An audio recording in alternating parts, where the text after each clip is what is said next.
ప్రాంతంలోని రైతుల భూములను లాక్కొని అక్కడి రైతులను అక్రమ అరెస్టును మాజీ ఎమ్మెల్యే నరేందర్ రెడ్డి అరెస్టును నిరసిస్తూ ఓయూ ఆర్ట్స్ కళాశాల వద్ద బీఆర్ఎస్ విద్యార్థి నాయకులు ముఖ్యమంత్రి రేవంత్ రెడ్డి దిష్టిబొమ్మను దహనం చేశారు.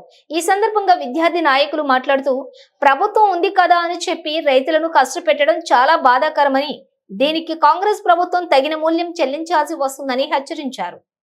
అక్రమ అరెస్టులు చేసిన రైతులను మాజీ ఎమ్మెల్యేను విడుదల చేసి కలెక్టర్ క్షమాపణ చెప్పాలని డిమాండ్ చేశారు.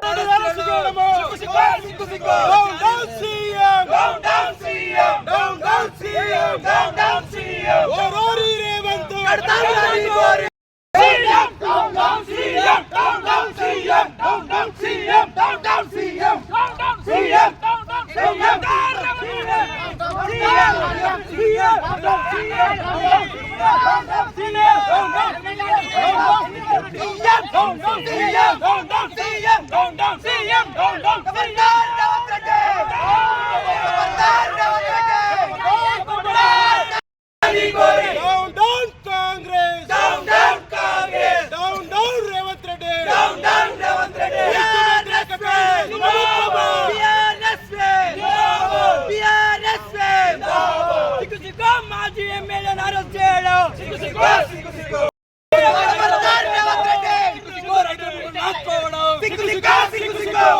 రైతుల భూములను లాక్కోవడం మీ జోబులు నింపుకోవడం కోసం రైతుల భూములను లాక్కోవడం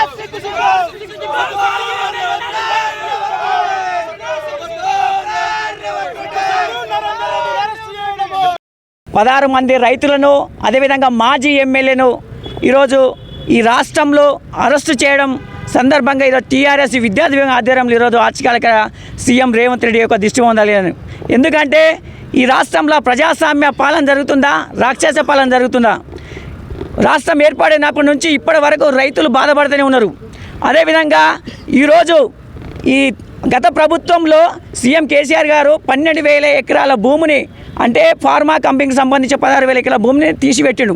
అక్కడ పెట్టకుండా ఈరోజు కొడంగల్లో పెట్టడానికి ముఖ్య కారణం ఏంటంటే తన యొక్క అల్లుడికి సంబంధించినటువంటి ఫార్మా కంపెనీ అక్కడ పెట్టాలనే ఉద్దేశంతోనే, తన అల్లుడికి లాభం చేకూర్చాలనే ఉద్దేశంతోనే ఈరోజు కొడంగల్లో సీఎం రేవంత్ రెడ్డి ఆ భూమిని తీసుకుంటూ, అంటే అక్కడ ఉన్నటువంటి ప్రజలకు 8 విలేజ్లు అయినా కానీ ఇంకో కొంతమంది 2-3 గ్రామాలు, చాలా 5-6 గ్రామాలలో మొత్తం గ్రామాలనే ఎడగొట్టి అక్కడ ఉన్నటువంటి ప్రజల యొక్క భూములు లాక్కుంటే ప్రజలకు ఎవరికైనా బాధగా ఉంటుంది.